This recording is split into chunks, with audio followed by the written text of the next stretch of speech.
The following program is sponsored by the Building Wisconsin Television Network.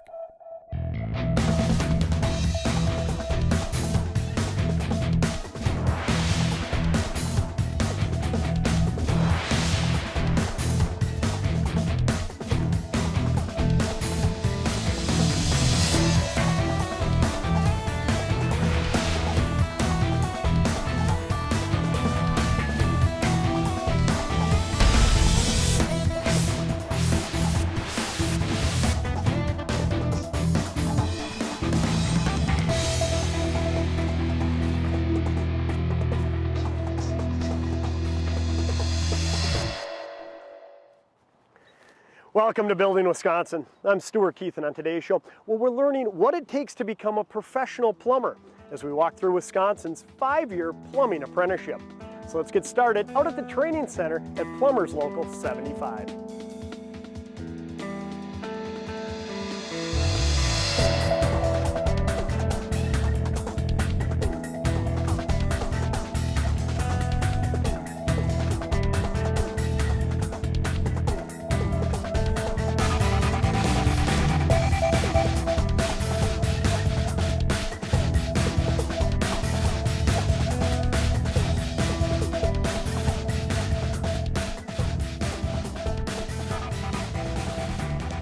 Hey Steve, how you doing today? Great, good to see you, Stu. Well, you know, we've known each other for a number of years, and I've been given a lot of thought to becoming a professional plumber, and I'm finally taking the plunge, and I want to learn more about this 5-year plumbing apprenticeship in the state of Wisconsin. So I'm down here at the office. Do I just sign up and you're going to make me an apprentice? Well, that's great news that you picked a good career, but it's not quite just, there's a process to start an apprenticeship. Okay. The best way to do it in the Madison area is called the Madison Area Joint Plumbing Apprenticeship Committee. That's where you can get the paperwork to start the process. You can apply to get an aptitude test. You take that aptitude test, then come back and make an appearance in front of the Joint Apprenticeship Committee, and then you'll be given a letter of introduction, which gives you the opportunity to go introduce yourself to plumbing contractors in the area who may be hiring apprentices, and you'd also be put on a pool list if a contractor's looking for somebody who you haven't contacted, that they can pull you off that pool list. So I go through all this. I'm still not an apprentice, and I wasn't aware that I'd have to take an aptitude test just to become an apprentice or to get on a list. So what's involved in the aptitude test? Most students coming out of high school are well equipped to pass the aptitude test. If you've been away from the school environment for a little while, you maybe have other programs you can take to brush up and make sure that you sharpen your math and some of your other skills that you have to have on the test. It tests your ability to learn. We need people that are going to be able to learn and to be successful. Okay, well, let's say I pass my aptitude test. I get that letter of recommendation. Are there a lot of contractors hiring in the Madison area? The work outlook is looking great. I mean, there's a whole bunch of work coming up. Residential market's picking up. The commercial market's busy. There's tower cranes up all over the place. So there's a lot of work. Contractors are very optimistic that the workload is going to be good. I'm going to take that letter of recommendation, head out to some of the local contractors and find one that's willing to hire me on as an apprentice. I'll learn more throughout today's show about that 5-year apprenticeship, and then I'll catch up with you at the end of today's show. All right, well, good luck to you, Stu.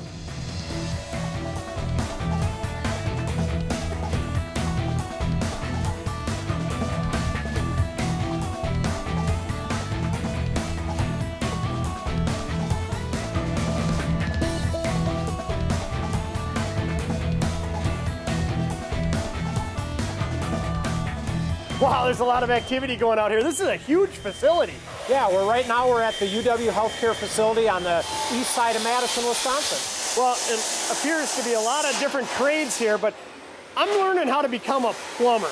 And I went to Plumbers 75. I took an aptitude test. Everything was good, but all of a sudden, instead of becoming an apprentice, they told me to go out and find a company that would hire me. So I'm selling myself to you. How do I go about being hired by you? Well, when you come to our office, one of the big things is we need you to have a good driver's record because our jobs move around the state, and also we want a good attitude. People with good attitude come in, get jobs.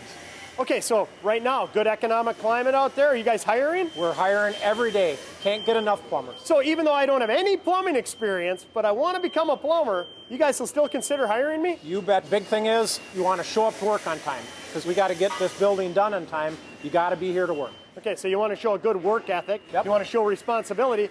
You mentioned driver's license. I'm fortunate. I have a driver's license. I have a dependable vehicle. I really want to become a plumber. So you're going to hire me. I can feel it.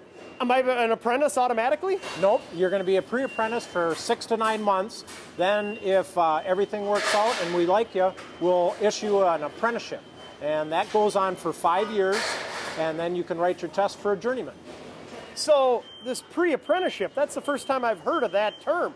Am I getting paid to work or to learn more about the trade? Pre-apprentice, we pay you just like any other job. You get to learn the simple things on the job. It seems to me that would be a test period to see if I really want to become a plumber. I mean, today I do, but maybe in 6 months I might not want to.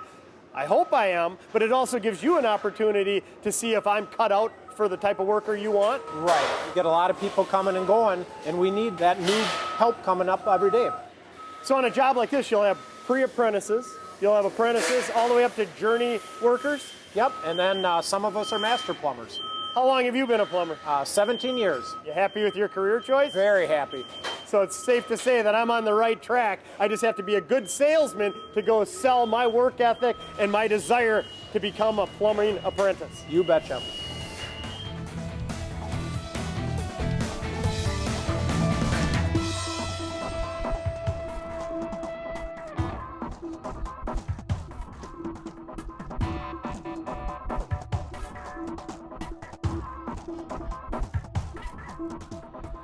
Well, Pat, good news. I was hired on as an apprentice, and you know, as a new apprentice, I really don't know what to expect. But maybe you could shed some light on it. Sure. So you've signed a contract with a contractor. You are employed. We cooperate with the contractor so that you're learning on-the-job training with the contractor. He spends tons of money on getting you through that learning curve. Simultaneously, we have you in day school. So right away, you start up with day school. You're going to need some basic math skills. So one of the first topics we talk about is math. And the other one is code. The contractors like to have you as knowledgeable as possible as soon as possible. So we're going to get you into the code, and then you might be on a job site where you're looking at a set of drawings, installing the piping. So you're going to have to know a lot about the drawing to know how to interpret it and to put the pipes in. So fair to say it's a general overview, nothing too specific, but you mentioned day school and job site, so it's both? For first year for us, you'd be with me on Mondays, 8 hours, you're paid while you're there. Wow, that's great. Tuesday through Friday, then you'd be back with a contractor. Boy, is that ever different than going to university. I mean, I'm actually getting paid to come to school, and I'm going to want to learn, so Monday gets me set for the week of what I'm going to learn out on the job site. Right. Journeymen even on the job site sometimes will say, hey, Stu, Mr. Code Man, what's this and what's that? So they're going to force you to kind of crank the code book, and so they help kind of mentor you that way. So a lot of on-the-job learning, and that's really what I found attractive to the plumbing trade and any of the trades. It's that mentorship. You get to work with these experienced professionals, and they're helping share their knowledge. Well, the other thing too, on the job site, they're going to require you to be productive. So the match is, we try to teach you the head knowledge in class, start applying it. Okay, here you're learning this in class, let me show you how it applies on the job site. And this is just year one, so as I look around, here's some looks like apprenticeship. Are these guys year one? This is year one. In this particular example, they're going to be setting up a laser to shoot some elevations, which a lot of times on a job site would be required. They're going to have some basic math skills, plus they're going to have to be able to utilize the piece of equipment. So we'll go through the learning curve on the piece of equipment and then start applying the little math skills that would be related to the project.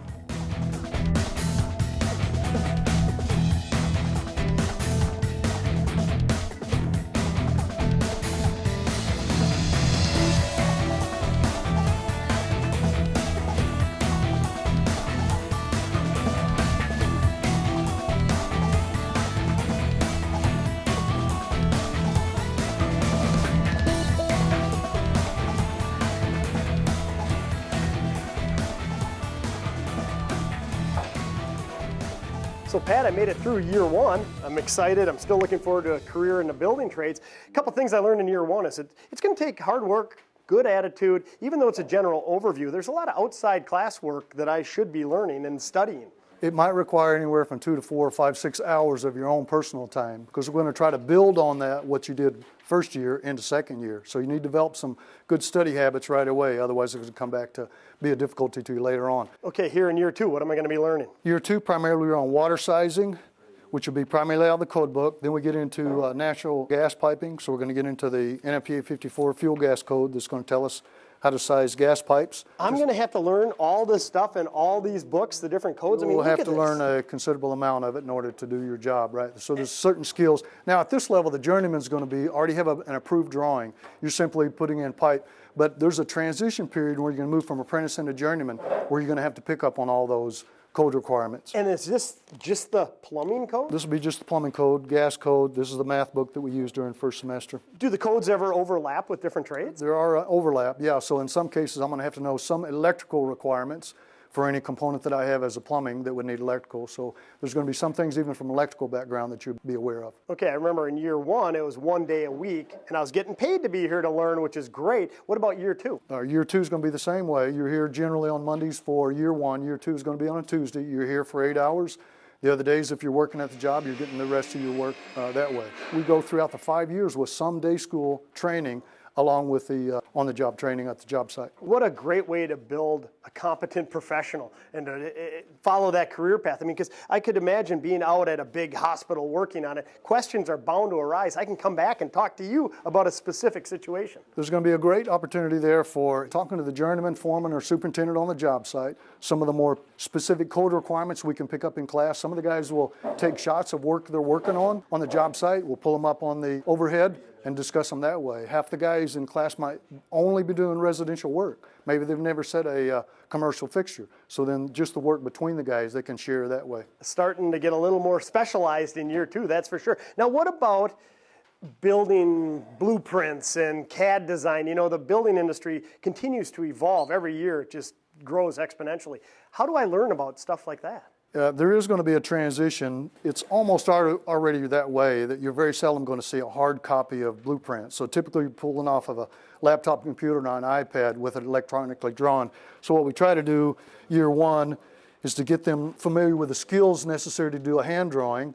And then we take those very same drawings that we did by hand the first year, and then second, and third, and fourth year, we get into AutoCAD. So that they're going to do this very same drawings they did by hand on the computer.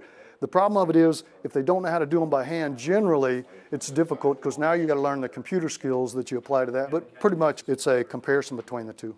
You know, Pat, as you're explaining the apprenticeship program, we're only in year two, but this seems so much more like college than I expected. Except the good news, I'm getting paid to learn.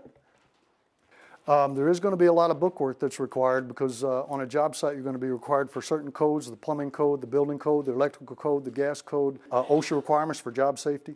So there is quite a bit of study time that's going to have to be spent. And do you find a lot of apprentices come in here with that mindset? They don't expect it to be so much bookwork. They think they're going to be out in the field putting pipes together? Generally speaking, it's just all considered brawn, right? Just a couple biceps and you're good to go. The problem of it is on the job site now, there's as much knowledge in your brain to make sure the job's installed properly. Probably good advice to, say, a high school student or a parent of a high school student out there. Work on your study skills. Just because you want to go into the trades doesn't mean it's any lesser than going to college. As a matter of fact, what I'm learning, it's more intense, and you're going to get rewarded if you put the effort in. The home study skills and study skills are essential. If you develop poor study skills during high school, you're going to have to really develop pretty quickly some good study skills.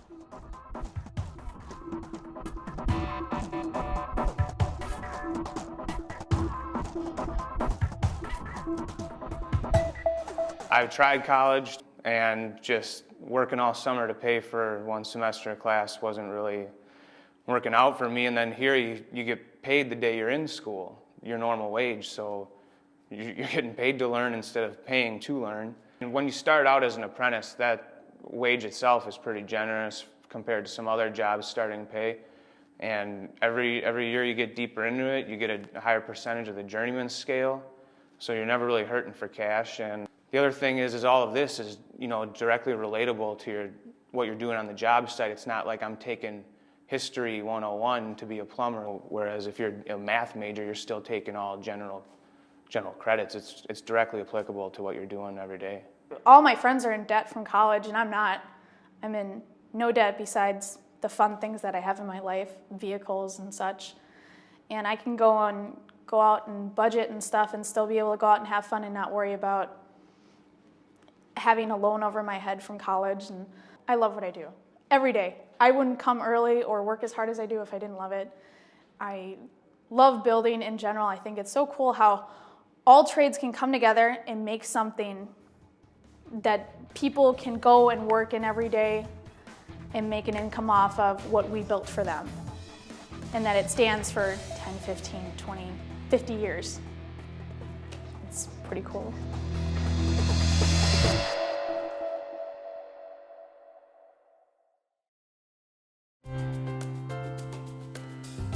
We all know the most basic form of life requires clean water to survive. On Earth, we need it to drink, cook, clean, and it touches just about every part of our quality of life. Here in Wisconsin, we appreciate the value of clean water even more as we live alongside the Great Lakes. Yet we often forget to think about how water gets to our homes, schools, and businesses, and then safely back to Mother Nature. Where does all the dirty water go? How is it fresh and clean every time we get a glass of water? Who makes this happen? The answer, plumbers. It's the plumbers who are trained, mentored on the job, and have progressed through a 5-year education program that takes them from apprenticeship to a master of their trade. It's plumbers who are committed to a career and have been trained to protect the health and safety of our water system and make sure you never have to think about where it comes from and where it's going. Yes, we're fortunate here in Wisconsin to have an abundant supply of clean, fresh water, but even more fortunate to have a highly trained and committed workforce to keep and deliver it that way. Plumbers 75, supporting the plumbing trade in southeast Wisconsin for over 100 years.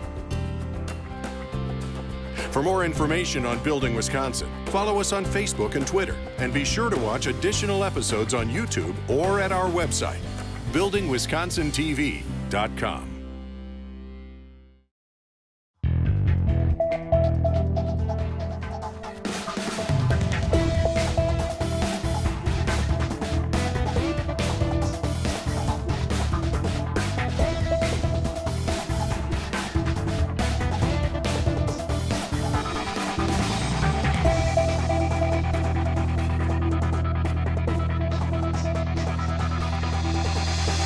Stu, this is one of our training labs. We use primarily in first semester go through drain, waste, and vent piping. Second year we can go through and show them some stuff on water piping. And then third year we can show them some stuff on how fixtures used and water consumption. So when you talk about there's, 1 day a week classroom training, it's beyond just the old classroom that you're picturing. You get to come on hands-on in almost a real-world environment where you can see behind the walls. It's nice, instead of talking theory, to sometimes be able to just actually see the piping installed, run some water through the pipe, see the impact that it makes on the drains and such. I can see how it's very valuable as a learning tool. And when I look around, I think, hey, this looks residential, but geez, whatever these are, they almost look commercial. So plumbing goes beyond just being residential or just being industrial or commercial. Right, we're not going to be able to orientate the training for a residential plumber versus a commercial, so all of it needs to be carried. There is no such thing as a journeyman residential plumber, so it's going to be a plumber. So they should know something about commercial, industrial, residential. So in this case with carriers, this is probably something you're not going to see in any residence. It's referred to as a water closet carrier or toilet carrier. Water closet fits on and transmits the weight to the floor rather than to the wall. Oh, so this would be buried within the wall. You wouldn't see that, but here you get an opportunity to at least be introduced to it as a plumbing apprentice. Right, and this helps sometimes too, even on a job site. If the journeyman is going to have the guys install carriers, this way they can rip it all apart, put it back together, take their time, learn all the ins and outs, and then when they get to the job site, be a little more productive. Okay, so great tools here at Plumber 75 for the apprentice who's going through the 5-year program.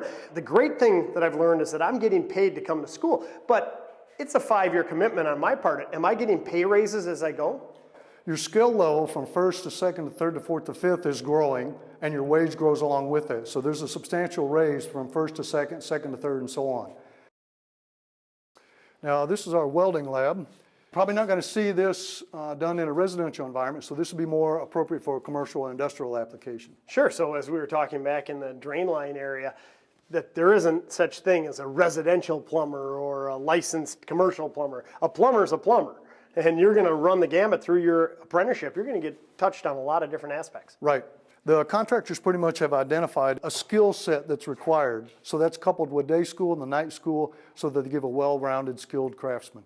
Now, you used a term there, you said night school. We've been talking about day school throughout the apprenticeship so far, and if we're in year 4 here, do I also have to go to night school? Right. Pretty much there's a time segment that's referred to as day school paid-related instruction. They also have another 300 hours of night classes that cover similar materials. 2 of the night classes are in the welding. Oh, but this would be fun. And, you think of the commitment that you're making or you're asked to make to become a professional plumber, but also the commitment from your employer. I mean, that's over 5 years is a considerable chunk of change for them to put you through the apprenticeship program. But look at all the life skills you're learning. When I look at welding, Boy, that's not only for plumbing, but there's lots of areas you can use welding. A lot of applications, right? From a plumbing standpoint, there might be hangers and supports that need to be welded to a structural support. So it's not going to be very visible on a residential as a skill, Sure. but as an industrial commercial it would be. What about soldering or brazing? I mean, that's obviously part of the plumbing trade. Yep, one of the classes that you get into for one pipe material is on soldering and brazing. And one of the nice things that they do in class 2 is working with the math skills that would relate to calculating an offset.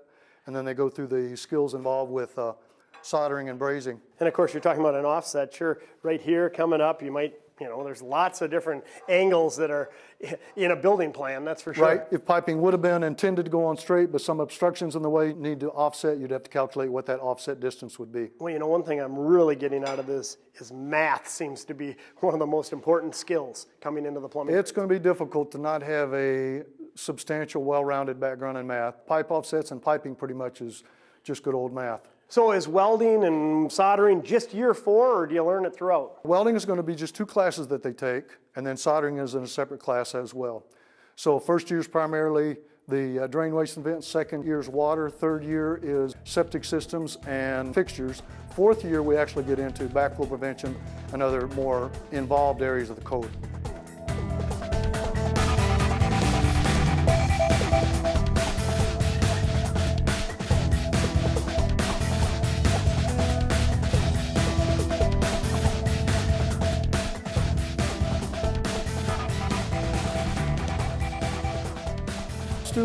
We discussed earlier a little bit on specialized training. Now, in this particular lab here, this is our MedGas lab.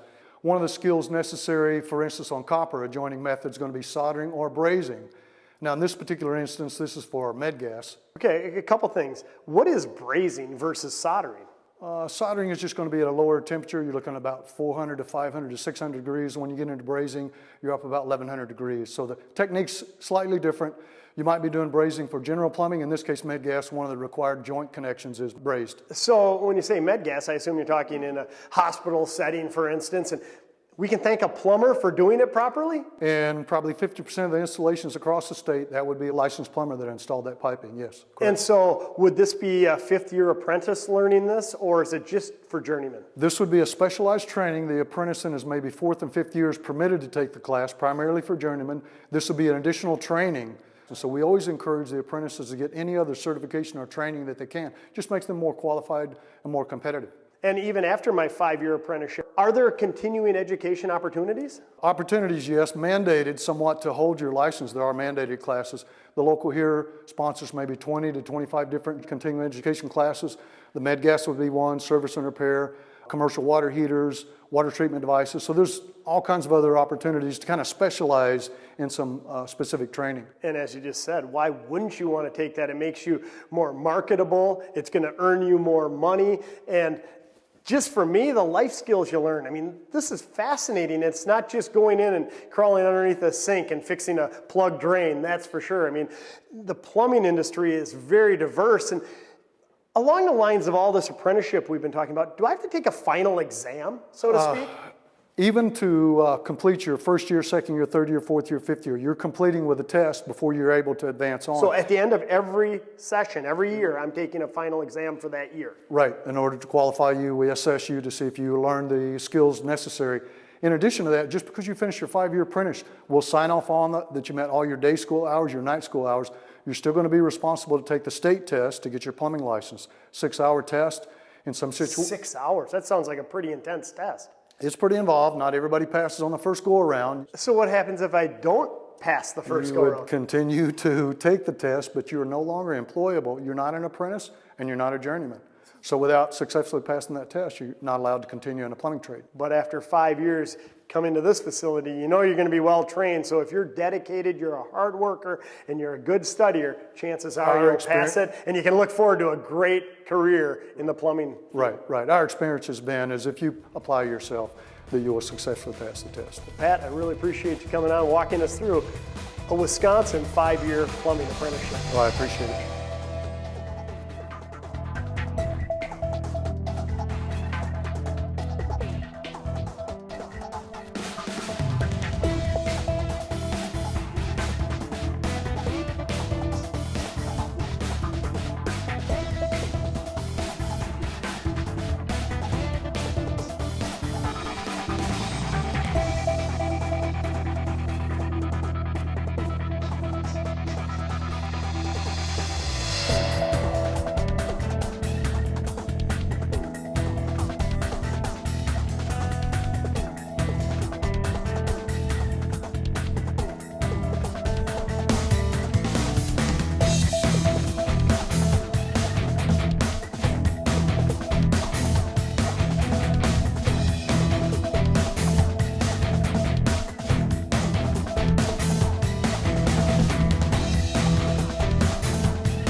Well, Steve, it was a great journey, and I did it. I passed my journeyman's exam for the state of Wisconsin. I'm now a professional plumber.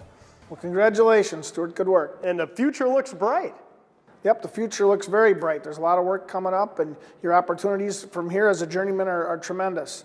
Now that you're a member of Local 75 and you're a journeyman plumber, we'll work with you for the rest of your career. You can become a foreman, get your master plumber's license, someday own a business, many opportunities, and you can do all that with the knowledge and security that you're being paid a respectable wage, good benefits, health insurance, a respectable pension. You'll be able to retire with dignity, and along the way, all of your continuing education needs will be covered through the local here at Local 75. So the more you put into yourself, the more you're going to get out of it, and the better value you're going to be to employers and customers down the road. Well, one thing that I found fascinating throughout this journey through the 5-year apprenticeship was that, number one, I'm getting paid to learn versus a traditional college education where I have to outlay money to get the education.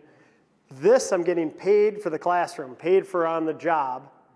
And then one step further, I'm getting a raise every year provided I'm doing the work and I'm passing my tests. So by the time I finish my 5-year apprenticeship, I'm making a darn good wage, plus benefits above and beyond that. Exactly, and the progression through the apprenticeship has a structured pay increases. As you succeed and progress through the program, you get to earn more money and put yourself in a better position. And the future looks bright. Everybody's hiring out there, it seems like, and whether I want to travel, work around here, whether I want to own my own business, like you said, I'm just excited to be called a professional journeyman plumber. And that is something to be proud of, and congratulations on your accomplishment.